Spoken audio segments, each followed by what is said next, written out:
Vyšalotkované šalotky pridáme nevyšalotkovaný cesnak. Cesnačík sa vycesnakoval a teraz ideme vycesnakovať aj našu hubovú zmes. Pomiecháme prosečka muškatového orechu, milimeter kmínu, sladkú papriku neúdenú, kúsok papriky sladkej, červenej, údenej. Do papričky tam krásne zamíchame. A sol, pridáme zväzok šalvia, rozmarín, tymiana, kúsok petržlenovej vňate. Dáme tam vodičku. Upgrade receptu spočíva v tom, že malá tekvička Hokkaido príde opäť na náš pseudogrill.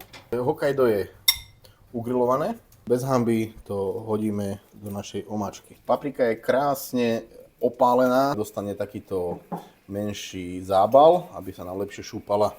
Papriku zbavíme šupky. Keďže sme ho nechali zapariť, ide to veľmi jednoducho. Zbavíme to týchto jadierok. Teraz túto papričku pridáme našej omáčočke budúcej.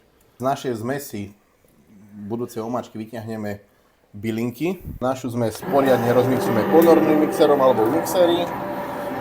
A pridáme tam počas mixovania kúsok pecorina romana, nejaké 2 polievkové lyžice. Teraz prepasujeme cez sitko.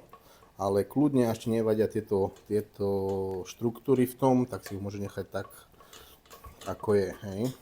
Našu omáčku dochutíme šťavou z polky citróna.